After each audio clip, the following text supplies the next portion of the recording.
right, give it a for Carrie Goodmom.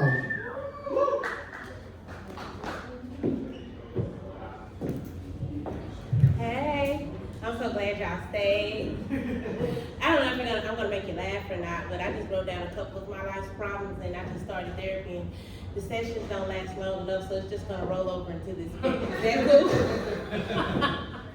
Like she's like, will you leave? Your time is up. Like 2 o'clock is here. I've been going to therapy. Yeah, recently got diagnosed with bipolar. That's really fun. So I'm Storm now from X-Men. Can you tell? My son told me I look like I'm gonna steal some Dalmatians, but I'm okay with that. I'm trying to be a good person. The pandemic changed me. It really did. Like you remember when people would sneeze and you would be like, bless you. Bless you. No matter how many times they sneeze, like, you know, bless you. Not me. You sneeze the first time, I'm staring. The second time, I'm gonna ask you to leave. The third time, just die already. No, I'm kidding. No, I'm not that terrible of a person, but I kind of am because my mom, I went to go see her, and she has this little ring cam. So I pushed the button, happy to see my mom. I heard. So I started walking away. I'm like, I'd rather just call. I don't know what she's coughing about, but I feel like I shouldn't get involved. And like now my kids, when they get sick, you know, it's changed my parenting too. The pandemic ruined my caring. My daughter got sick and I was like, babe, listen, put on this mask, it's time to go see dad. I don't want no parts of it. I don't want no parts of it. Yeah, I am scared of my children because now children are killing each other, they're killing themselves and their parents.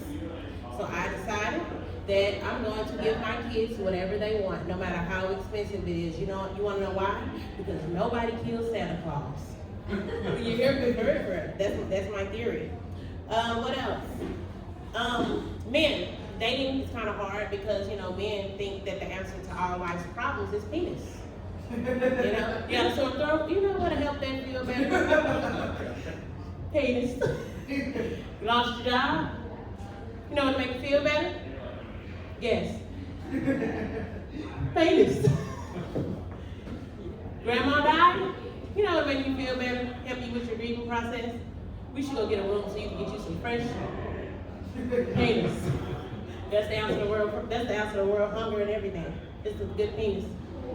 All right, so I had a white stepdad growing up, and it was pretty cool, but not really, because back then, that was like 30 years ago, and it wasn't really that common to have a dad, let alone he be white in the hood, you know, so we had this thing where we didn't want people to know we had a dad, let alone he was white, because, you know, this is really our first time seeing white people, so this is just a traumatic shock to us, and so we kept getting pulled over by cops, because they thought that he was trying to kidnap us, and I was thinking, what white man want black kids?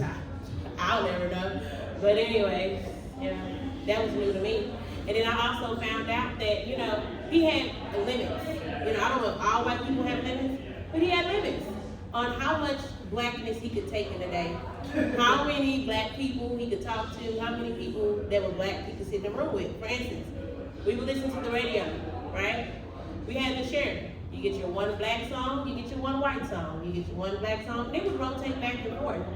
So my mom took us on a trip to Florida, and she had bought this new Mary J. Blige CD. It's a black CD, just so you know. And she decided she wanted to listen to every song. Bad idea, because his limit was one song. And by the end of that CD, I think he had a seizure because he almost ran us off the road. So the CD pops out. He was like, thank God, no more black music.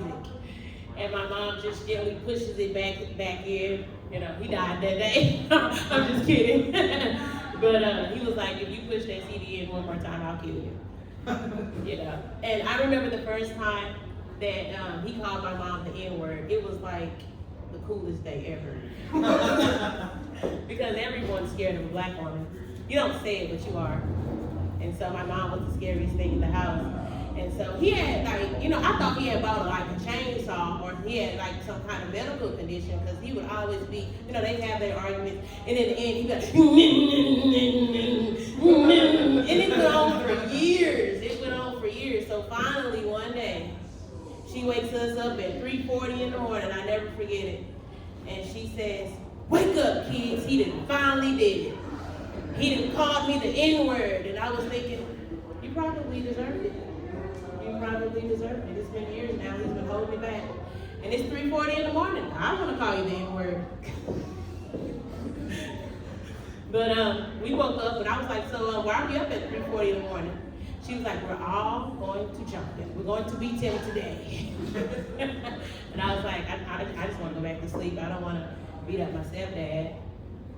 But anyways, I'm single, really, really single. So single that it's disrespectful. My therapist told me today that I don't have any standards. That made me feel some type of way. I mean, just because I give my number to everyone, including homeless people, that doesn't mean I don't have standards. That just means I'm optimistic. You never know. He's got potential. You know what I mean? If you can be homeless and still have clean fingernails, I think that's a plus. That means you're practicing good hygiene in a difficult situation. That means you have problem solving and critical thinking skills. But that's my time. All right, give it up for Rogelio Mendoza.